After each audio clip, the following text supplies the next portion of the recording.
I'm gonna get you. I'm gonna get you, Dominic. Not gonna happen. Not gonna happen, Johnny boy. This is Sparta! Oh, no, no, no, no.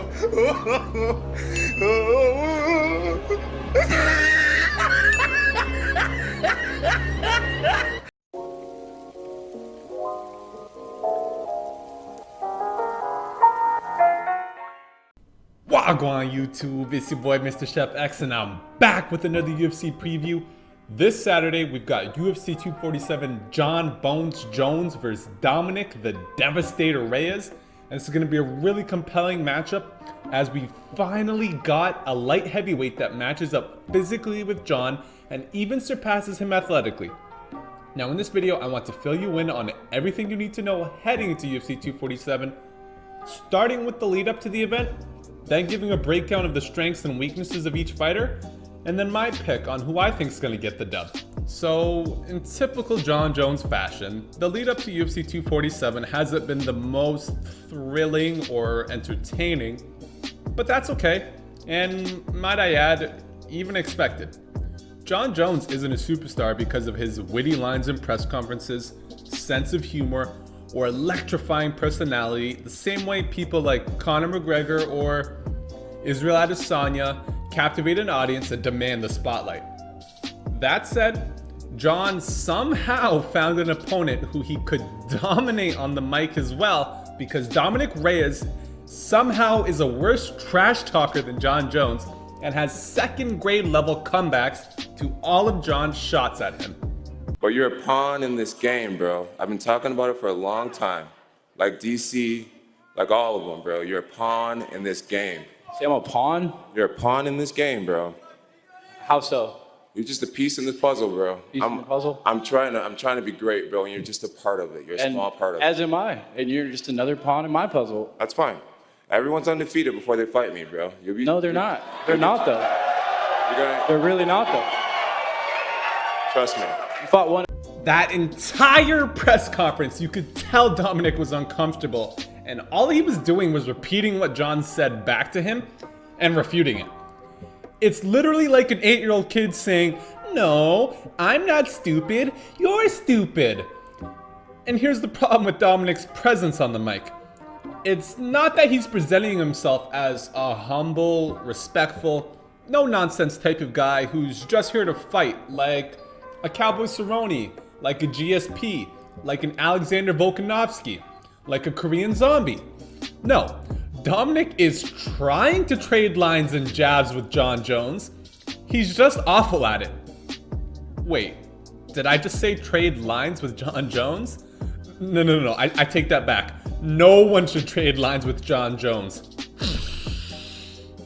2020, and it's gonna start off by destroying Dominic. I don't know. This guy.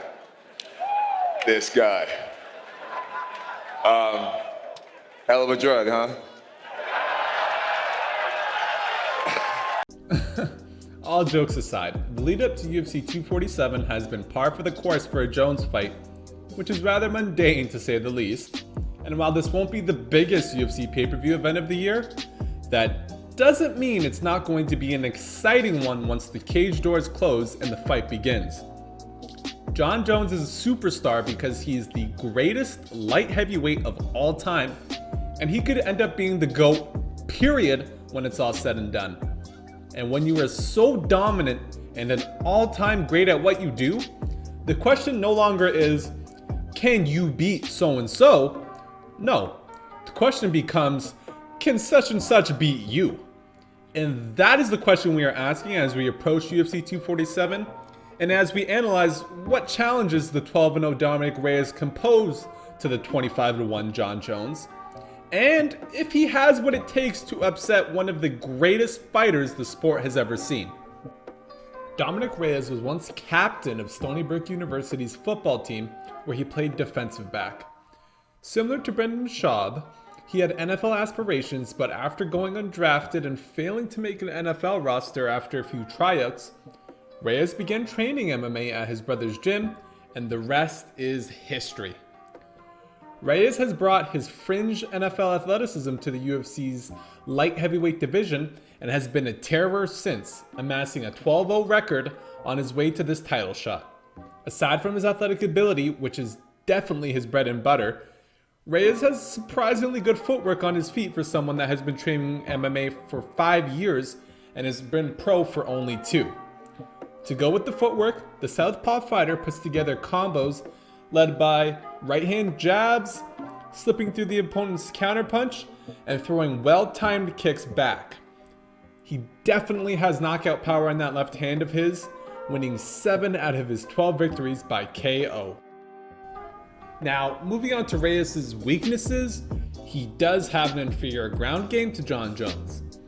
That's not to say Reyes' ground game is awful, and he has shown some impressive top control and submission finishes, as evident in his submission victory over Jeremy Kimball via rear naked choke. That said, we're not talking about Jeremy Kimball here, we're talking about Jon Bones Jones. Reyes is only a blue belt in BJJ to Jon's purple, and in reality, let's be honest, Jon could work many black belts on any given day. Reyes will be in big trouble if Jones brings this fight to the ground and dominates him from top like he did to Alexander Gustafsson. Another weakness Reyes has is his lack of advanced setup techniques. Reyes does have a respectable kickboxing game, especially for someone who hasn't been training the sport their whole life, but I feel as though Reyes' fight with Volkan Ozdemir exposed his lack of ability to find a rhythm if he's being pressured or if he can't land that big shot. Many believe Ozdemir should have won that decision, and if that happened, Reyes would not be in this title shot position right now, and it probably would be Corey Anderson fighting Jon Jones on Saturday. Reyes needs to be more creative with his feints, fakes, and setups if he wants to have success outstriking a legend like Jones. As a last weakness, which hasn't been 100% verified, is that I believe Dominick Reyes may have a small gas tank. Now, it's not totally fair to claim it's true, but Reyes hasn't fought in a fight longer than 3 rounds, and again, looking back at his fight with Volkan Ozdemir, he did look pretty damn tired in that 3rd round. We also know that Reyes is an athletic fighter, and one commonality amongst the athletic fighters in the sport is that a lot of them tend to gas out. And usually it's attributed to how much explosion and power that they have and how much that they exert during the fight that they just can't keep up in the later rounds, and many of them get tired.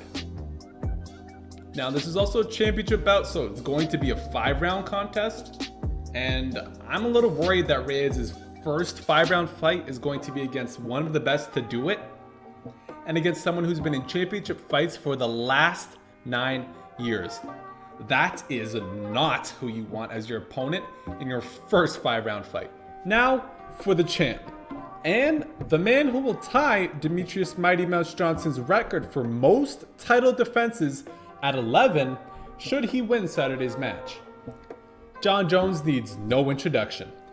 He's beat the legends of light heavyweights such as Alexander Gustafsson, Daniel Cormier, Chael Sonnen, Vitor Belfort, Rashad Evans, Lyoto Machida, Rampage Jackson, and Ryan Bader.